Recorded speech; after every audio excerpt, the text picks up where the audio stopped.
हरियाणा में जीत का जश्न मना रही थी कांग्रेस, फिर अचानक कैसे पलटी बाजी। हरियाणा में जाटों ने लगा दी कांग्रेस की वाट। उधर कश्मीर में बीजेपी ने लहराया भगवा, कट्टरपंथियों में मची भगदड़, काम कर गई योगी और अमित शाह की रणनीति। उधर कश्मीर में भगवा लहराया और इधर बीजेपी ने हरियाणा में हैट्रिक लगा दी। अगर मोदी लहर ला सकते हैं तो सैनी कहर ढा सकते हैं, हरियाणा में साबित हो गया।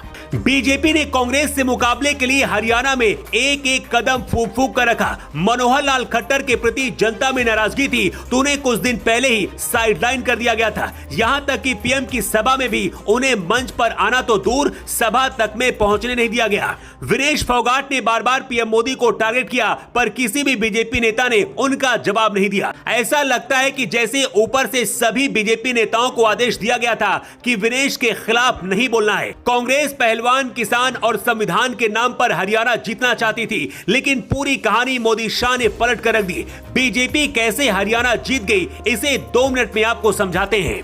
अभी तक हरियाणा में जाट वोट अधिकतर कांग्रेस और इनेलो को जाता था। 2019 में बीजेपी को जाटों का वोट शेयर और भी कम हुआ था। जाट वोट कांग्रेस और जेजेपी में बढ़ गए थे।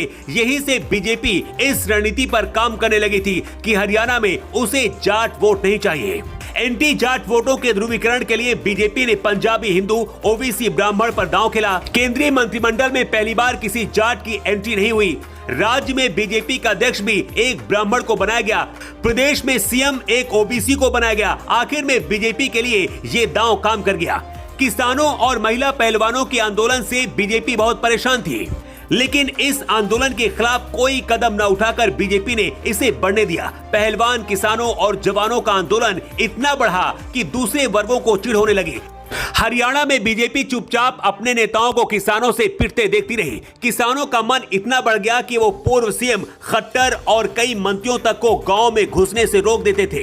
हरियाणा में किसान आंदोलन में सबसे ज्यादा जाट और जट शामिल थे। दूसरी जातियों को, किसानों, व्यापारियों और अन्य वर्गों को लगा कि ये लोग सत्ता में आ गए तो उत्पात और बढ़ जाएगा। बस बीजेपी के लिए यही कदम काम कर गया।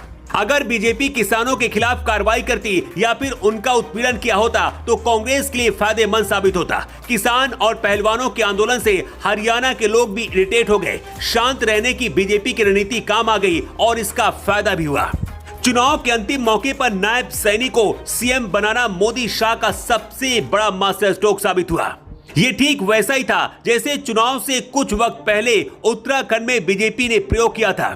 एंटी इनकम्बेंसी के चलते जब बीजेपी नेताओं से कोई सवाल पूछा जाता तो स्थानीय स्तर पर नेता यही कहते कि बस सरकार अब बदल गई है, अब सब कुछ सही हो जाएगा। दूसरी बात, सीएम सैनी का स्वभाव और उनका व्यक्तित्व भी काम कर गया। सैनी बड़बोले नेता नहीं है, जो आमतौर पर बीजेपी और कांग्रेस के नेताओं का प्रमुख गुण होता है। सैनी को समय बहुत कम मिला, लेकिन इसके बावजूद भी उन्होंने ओबीसी अधिकारों के लिए कई कानून बनाए, कई ऐसी योजनाएं बनाई जो सीधे आम जनता को फायदा पहुंचाने वाली हैं। हरियाणा में असली खेल दलित वोट बैंक ने किया। हरियाणा में दलित वोट बैंक ने भी इस बार एक नया अध्याय लिखा है। मायावती भी हरियाणा चुनाव में उतरी थी और प्रचार करने पहुंची थी। पूरे राज्य में करीब 20% दलित वोट है। जिस तरह कांग्रेस ने संविधान बचाओ, आरक्षण बचाओ का नारा बुलंद करके यूपी में खेल किया था, उसी तरह हरियाणा में भी करने की तैयारी थी। लेकिन बीजेपी इस बार दलित वोटों के लिए कमर कसकर तैयार थी।